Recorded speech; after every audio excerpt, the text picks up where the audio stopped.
liberty, equality, and fraternity. The speaker today needs no introduction beyond what he is in life. Dr. Phillip Varghese is an assistant professor in the Department of Politics and International Relations, Christ Deemed to be University, Delhi. He holds a PhD from Center for Political Studies, Jawaharlal Nehru University, Delhi. He is the recipient of the ICSSR Doctoral Fellowship in the year 2015. He is associated for research and writing with several NGOs such as Equations in Bangalore, National Campaign on Dalit Human Rights, as Center for Development of Human Rights based in Delhi. His research and teaching interests include issues in Indian government and politics, with special reference to the working of local self-governments and their relationship with parastatal bodies in India. Dr. Phillip, thank you for being the guest of honor today, and on behalf of the college, staff, and students, a warm welcome. Thank you. Thank you. Thank you.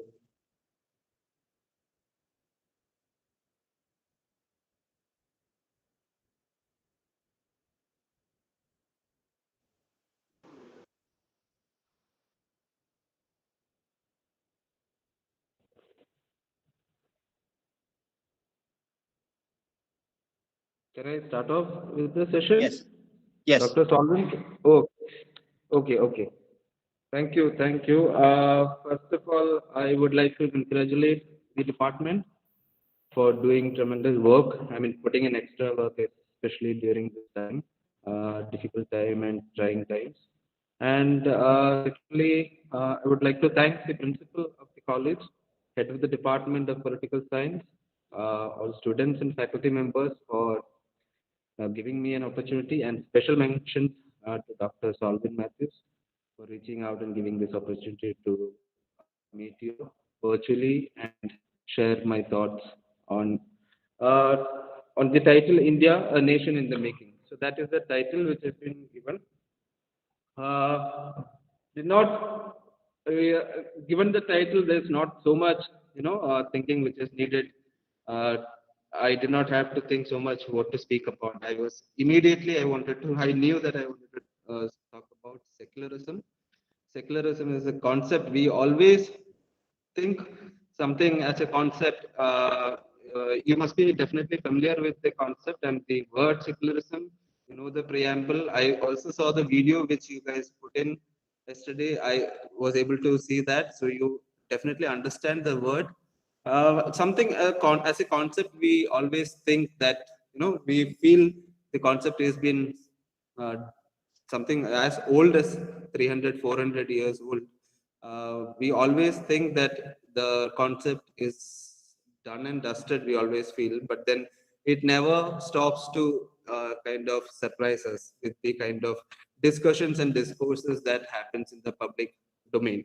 So that is precisely one reason that secularism I wanted to, within this framework of India and the making of a nation, wanted to discuss the meaning and the essence of secularism is what I wanted to, whatever we have read, we have seen and heard from the past, and wanted to share that with you first. So that is the reason, and one reason of why secularism is significant is that firstly it will be that the political reality itself is something that in the contemporary times, especially post 80s, there has been contestations and contradictions to the concept, which we even initially we had thought about, or what was as per the inception of the constitution, how it was conceived. There has been in the public domain, even in the academic and in the political, there has been various contestations and contradictions, specifically post 1980s, and that gives us the significance of the concept of secularism. So secondly, apart from the contemporary importance, secondly, it would also be how as a nation we are. Is the multiplicity, the composite culture we try to talk about mostly. Fortunately, unfortunately, there have been contestations, but the multiplicity of religion, languages, caste, creed, culture.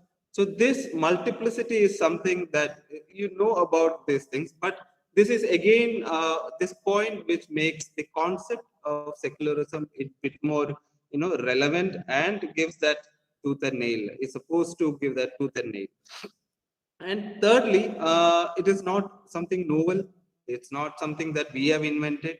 Definitely not. The concept is, technically looking at it, it is a Western concept. If you look at the technical origins of it, we can say that 15th, 16th, 17th century is the context, because it is pertinent to understand the context of its origin so as to understand the meaning and nature. So it is the 16th and 17th century kind of contestations with the religion and the politics, the kind of politics, individuals, retaliation, or some kind of a confrontation with the dominant role of church is the context, and along with supported with the movements of enlightenment, renaissance, reformation, and not to leave out the growing significance of scientific explorations and technological advancements, which also aided the kind of what we say, the confidence in a rational capacity of a human being. That confidence that the man or individual can have the potential to think about, to deliberate about those aspects, divorced from, separated that from the religious sphere. Man has that capacity to think and deliberate and decide upon for the betterment of human condition itself. So that reliance on the what we call the rationality of human being. So that is the context where we see the kind of growth or origin of the concept of secularism. And in that context, especially in that context, what it, as I was saying, is the meaning that emerges at that point is about separation from the church. Separation, that means the political is getting separated from the church. Individual and the individual's religious freedom or religious sphere or a private sphere is getting demarcated, and there is some kind of a guarantee of neutrality on part of the state, which is emerging in this context, especially in the 16th, 17th century. And also the right, as a right, when you talk about religious right, the right to profess any particular religion also becomes, pertinent in this context. As a right, it takes shape. So this is the juncture where we see that the concept of secularism is unfolding, and it is. But whatever said and done, there is a section of people in this context also looks at it and tries to understand this as a something which is anti-religion. Though it creates, because whatever said and done, there is the journey that secularism as a concept or secularization as a process which has taken shape across the various societies. It is not uniform. It is different. For example, the French type of secularism will be different from that of the Turkish kind of secularism. There are various models of secularism. One is that of the wall of separation, which I was talking about. That is also referring to the direct context in which it has evolved. So recently, not many years ago, you must have also heard about this banning of headscarves and Muslim women's headscarves, also the turbans of Sikh religious believers in France. So that is something which is not a neutral position which the state is taking. It is upfront. It is creating a wall of separation between this state. And when asked about this to a French scholar, there is the scholar was made a remark that public space is as sacred as the religious houses that you go for your religious beliefs. So just like how you remove your footwears when you enter a temple or a mosque or a church, the same way you have to remove, the sense you have to this overt kind of symbolisms and signs of religious identity, you have to keep that separate, aside when you enter into the public domain. So that is one kind of secularism, or one model of secularism that we have seen in the French society. Similarly, there is various other. I mean, French, I would say, because that is predominantly the Catholic, the Roman Catholic predominance is there. Similarly, in the Islamic countries also, there have been this kind of, especially what I was saying slightly sometime back earlier, that the Turkish society also, especially after, if you look at the collapse of Ottoman Empire, and under the aegis of Mustafa. I mean, Mustafa Pasha is one of the leader, the kind of the ruler or the leader of Turks. He is remarked as, and under him also there is this concept of secularism, or the wall of separation model of secularism, which emerges when we get to see that. And these are, what I'm trying to say is that there have been various processes of secularization process, and it has not been uniform. And Indian experience, when we talk about secularism, uh, the concept of secular, it has been different, and it is not what we are, it is not the European or exotic concept which we have installed into our constitution.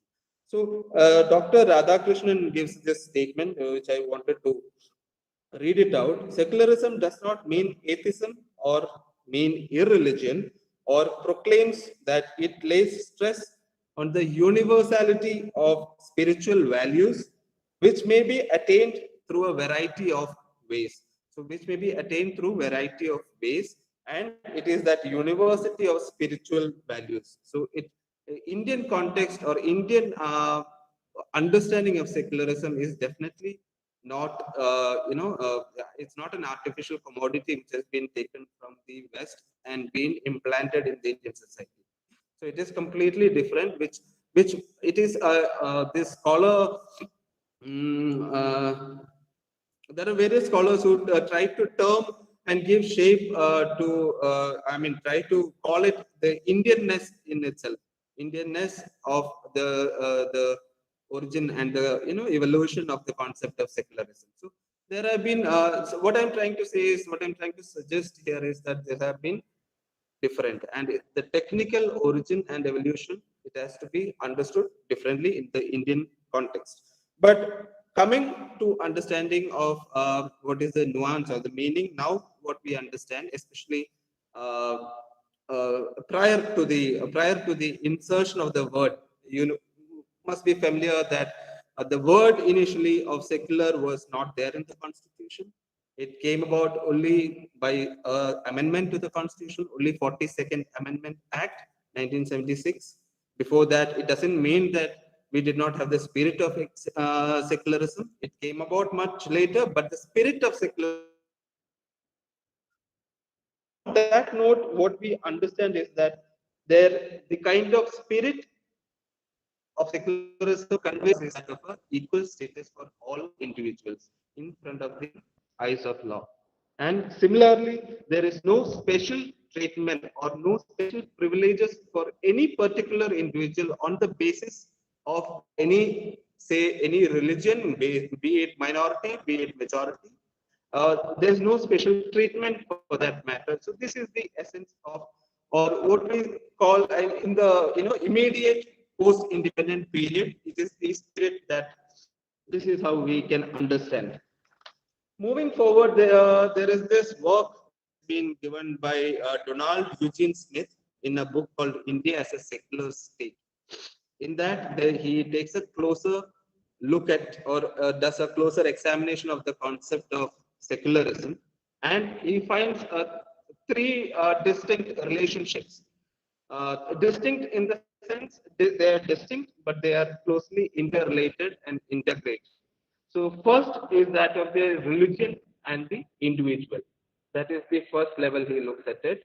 He tries to understand. That means trying to analyze and give us the true essence of secularism. So first is religion and the individual. So this is the space of individual right to religious freedom. For example, in the Constitution also, when we say we look study the fundamental rights, Articles 25, 26, 27, 28. This areas where the articles are provided, which talks about religious freedom. So that is the kind of section where which talks from the Indian Constitution's point of view, that is between religion and the individual. Second level is that about the state and the individual. State and the individual, which essentially means citizenship, nothing more. But then the citizenship, as a citizen, what is your right to personal liberty and life? That entails in the second level. And the third one is that of the state and religion. That is the third level of relationship, which he is telling us to get the nuance of secularism a bit more clearly. That is the area of separation, where the state and religion has to be separated. So, keeping this in mind, we now, we move to understand there is a scientific way of understanding secularism. Secular concept. Also, now what we understand is this scientific way of looking at what is a secular state. And a secular state means that a state that recognizes every citizen as equal and does not recognize any social or religious stratifications as vehicles for exercising political rights.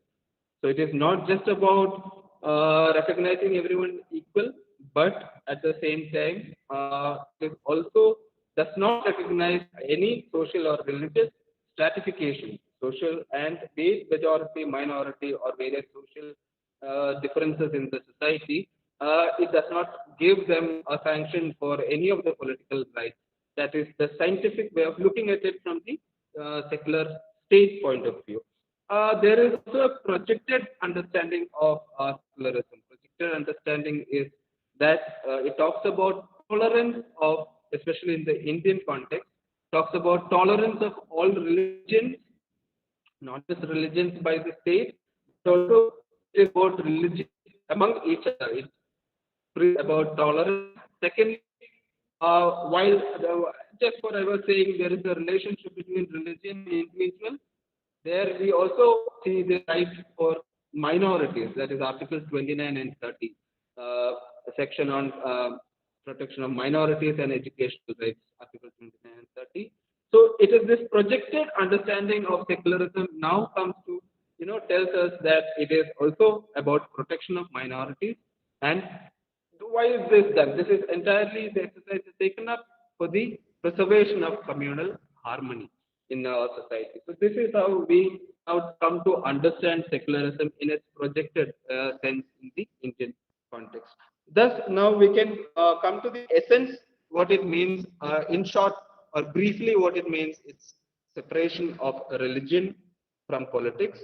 There are various experiences of various societies that is different, but nutshell what we can say is separation of religion from politics, acceptance of religion as purely and strictly a private affair of an individual, having nothing to do with the state. So acceptance of religion as only in the private sphere of an individual, that one has to pursue that, one has to profess faith or propagate, all that is in the private individual sphere, and this has to be demarcated. So at the base of it, this is what the meaning of or the essence of irrespective of all the experiences. Now it is also a positive kind of positive kind of concept, not to say that it is a negative concept, because what we see post 80s, what we see is that there are contestations and confrontations that happens, but however initially how it is seen as a potent ideology which has the capacity of social change. Social change is possible, political transformations are possible.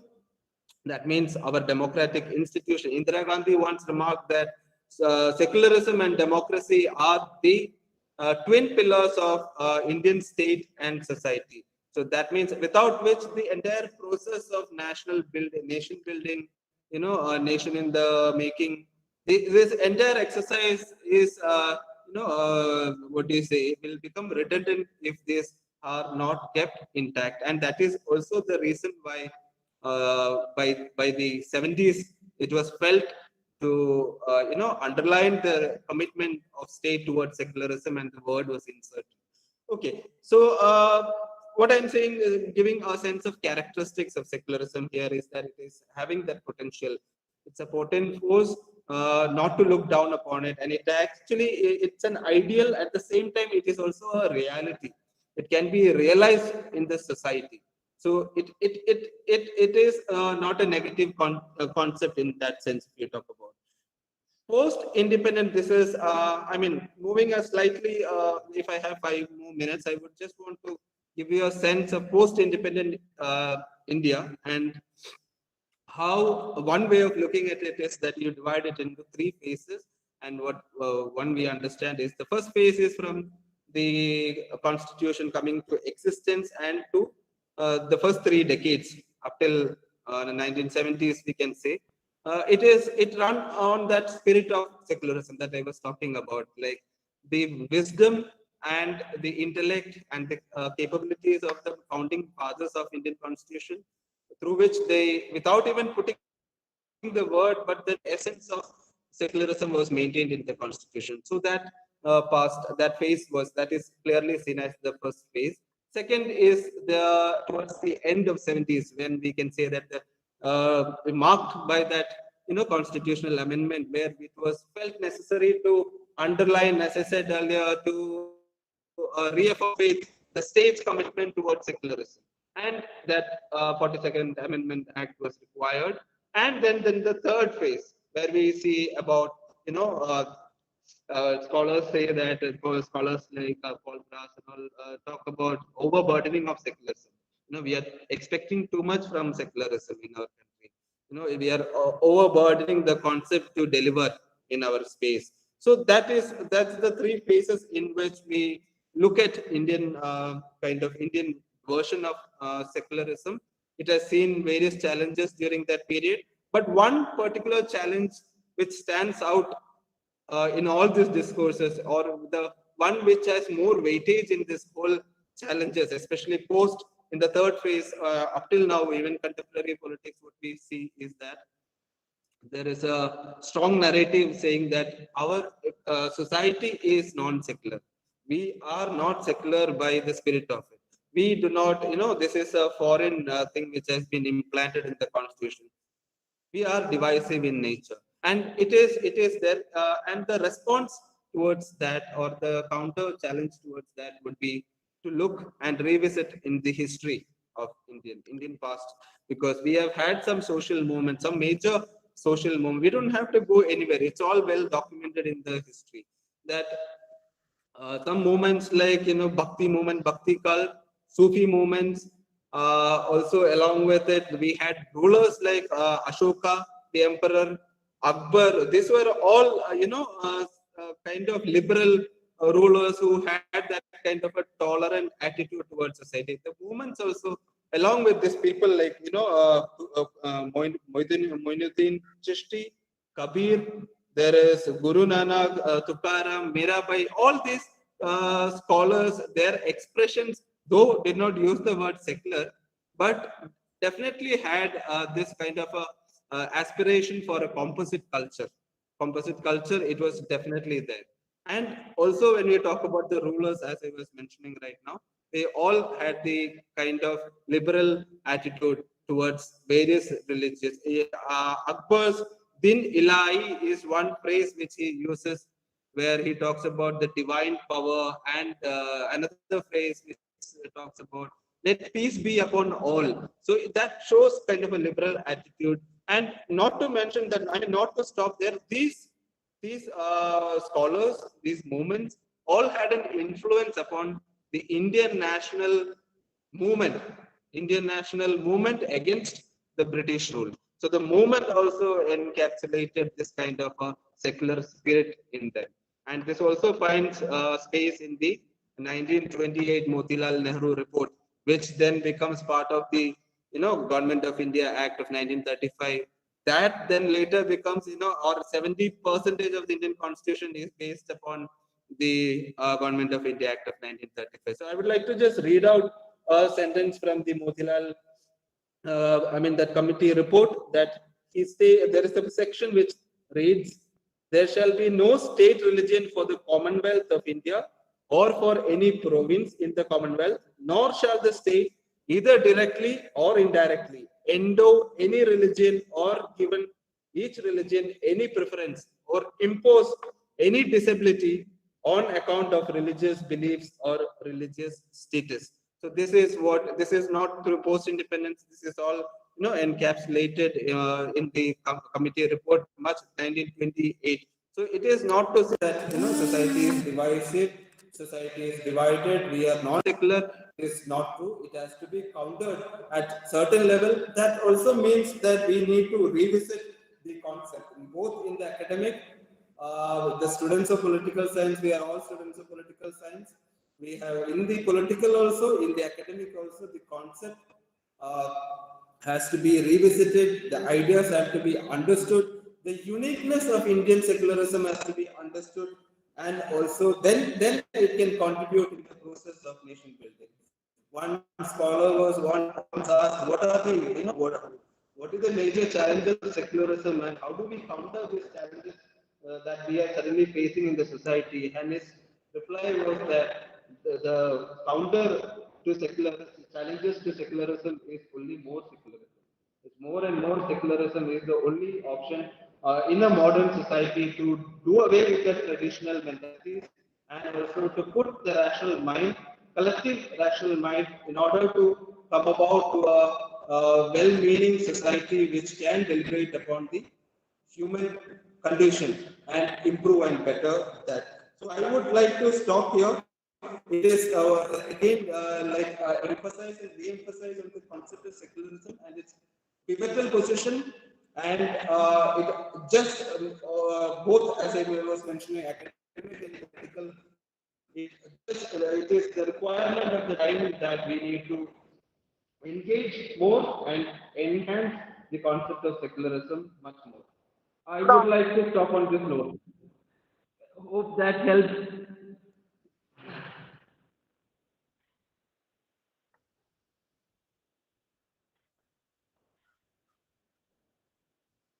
Dr. Solvin, are you there? Yes, Dr. Philip, would you like to take questions? Does anybody have questions? I think your voice is not coming. 1 second. Yeah. Does anyone have questions? Yeah. Can you just speak?